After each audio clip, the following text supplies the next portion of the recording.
중대재해법이 오늘 국회 본회의에서 통과될 예정입니다. 정의당이나 산업체, 유가족들은 누더기법이라며 강하게 반발하고 있는데요. 최영일 시사평론가와 함께 이 얘기 짚어보도록 하겠습니다. 안녕하십니까? 안녕하세요. 자, 지금 본회의 통과를 앞두고 있는데 네. 앞서 말씀드렸다시피 정의당 거는 물론이고 네. 민주당 게다가 정부에서 내놓은 그렇죠.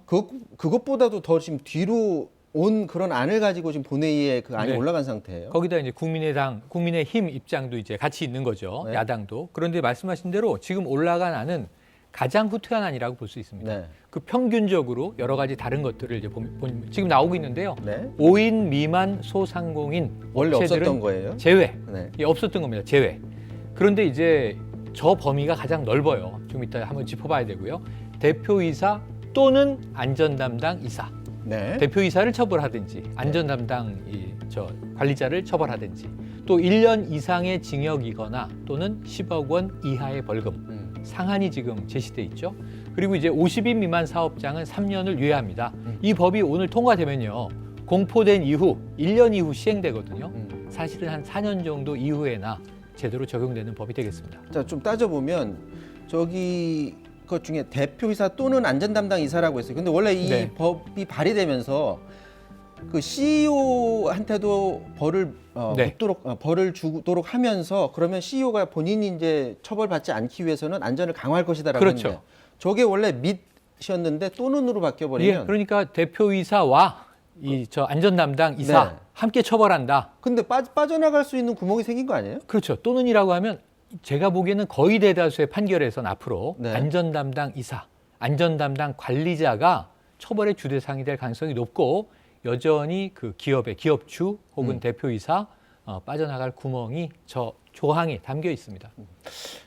저거 가지고서도 지금 논란이 일고 있지만 네. 5인 미만 사업장이 원래 없던 게 지금 생겼어요. 네네.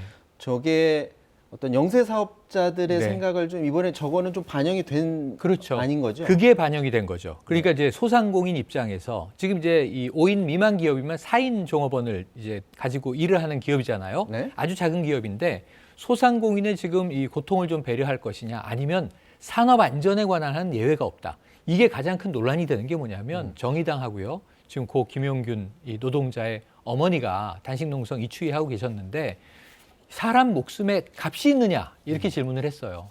그러면 저 법을 잘못 우리가 지켜보면 그럼 5인 미만 사업장에서는 사망해도 할 수 없네 이렇게 생각할 가능성이 있는데 전체 우리나라의 지금 산업 구조에서 5인 미만 사업장에 해당하는 범주가 78.9%예요. 거의 80%가 5인 미만 작업장에서 일하는 근로자가 다수고 그렇게 자꾸 예, 많죠. 두 번째로는 거기서 일어나는 산업재해가 32%를 넘습니다. 3분의 1 정도는 저 영역에서 벌어지고 있는데 그걸 뚝 잘라서 빼버리면 대기업은 오히려 안전관리를 잘 하는 편이란 말이죠. 하청업체에서 사고가 많이 나긴 하지만 그래서 이런 부분에 있어서는 너무 많은 부분을 사각지대로 제외해버린 게 아니냐 하는 가장 큰 이 문제 제기가 나오는 그 대목입니다. 문제 제기에 대해서 대응 논리가 없어요? 있습니다. 이 백혜령 간사가 여기에 대해서 이제 방송에서도 이야기했고 기자들 질문에도 얘기했는데 자, 지금 이번에 처음 제정되는 중대재해기업처벌법만이 아니라 네. 기존에는 이것을 규율하는 법이 없었던가 있다. 그게 산안법, 산업안전법이라는 게 있었다는 거죠. 여기서는 5인 미만 작업장도 예외로 하지 않아요. 처벌이 다 될 수 있다는 거고 그리고 여기서의 처벌이 더 엄하기도 하다. 그래서 오히려 그것을 다른 법이 있는 걸 배려해서 다소 보완한 것이다라고는 민주당 측은 이야기했지만 문제가 남습니다. 그럼 산업안전법은 오래됐거든요. 왜 그동안 재해는 줄지 않았을까? 이런 질문이 제기되는 대목입니다. 자, 저런 안이 알려지면서 지금 유가족들도 지금 강력히 반발하고 원점에서부터 다시 뭐 투쟁에 나서겠다 이런 입장인데 이분들 건강이 가장 걱정인 그렇습니다. 그런 상황이고요. 자, 주제 넘어가 보도록 하겠습니다.